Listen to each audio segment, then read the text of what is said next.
So-called no-fault divorce has always been a bad idea, and children have always been its tragic victims. For the Colson Center, I'm John Stonestreet. This is BreakPoint.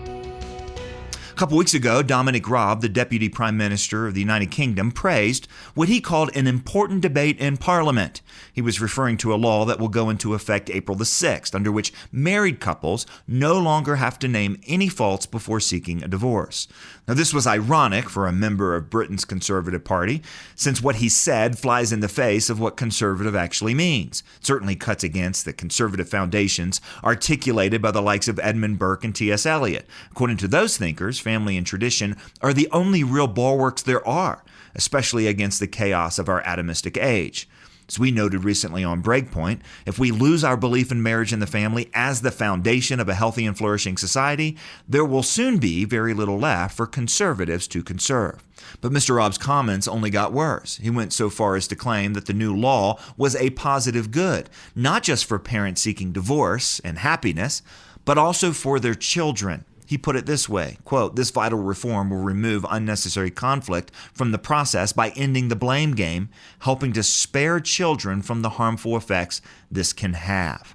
Now, this whole "the kids will be fine" line is not just nonsense, it's dangerous nonsense. And it flies in the face of everything we know about the impact of divorce on the most vulnerable among us. Over 20 years ago, Chuck Colson said this: "People who divorce are more likely to die from stroke, heart disease, cancer, and hypertension. And kids from broken homes are more likely to fail in school, abuse drugs and alcohol, commit crimes, and have children out of wedlock." All of that remains true today. What Mr. Raab and our friends across the pond need to do is to look before they leap. They can look at the American experience because it reveals how this so-called freedom played out here and the enduring scars left upon children. Back in the early 1970s, an incredibly sad study was launched. It was later published in book form under the title The Unexpected Legacy of Divorce. It told some of the tragic stories of these children. Doctors Judith Wallerstein and Julia Lewis interviewed over 100 children of divorce in California, hoping to get at the real-world impact of divorce on the increasing number of children growing up in broken homes. And they didn't only interview these individuals as children, they followed them over the next 25 years.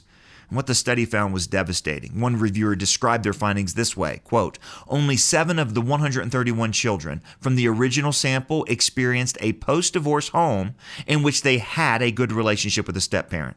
At this 25-year mark, only 60% had contracted for marriage. 2/3 of the sample decided not to have children at all. Only 30% of the sample received financial support for college, as contrasted with 90% of children whose parents were not divorced. It's an indication of the nature and quality of their troubled relationships with their parents."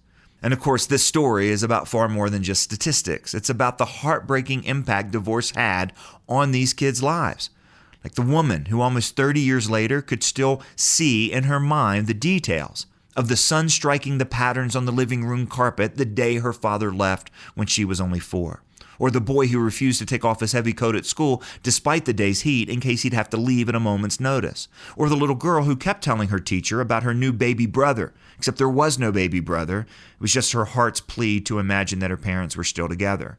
And then there was a 5-year-old who said she needed a new mommy because hers had been a tense, cranky, unavailable stranger. Now, there are times when divorce is necessary, but it's always tragic, kind of in the same sense as when a catastrophic cure like an amputation or chemotherapy are necessary. And to pretend that it's anything less than tragic is a dangerous fantasy. The Bible sees marriage as a lifelong bond between a man and a woman, but recognizing the frailty of human nature after the fall, it allows for divorce in extreme cases like abandonment, adultery, and abuse. But highlighting the so-called wholesome effects of no-fault divorce is even more reckless than praising the upside of amputation. Yes, divorce is a messy, sometimes necessary side effect of living in a world full of sin and folly. But while we may have to deal with our human weakness in this way, it's never something we should excuse, certainly not by suggesting that it's somehow for the good of the kids. No, the cost to children is too high. The effects of divorce on children have been long-lasting. Society should not encourage it. To do so is only to ignore the data, the stories, and reality itself. For the Colson Center, I'm John Stonestreet with BreakPoint.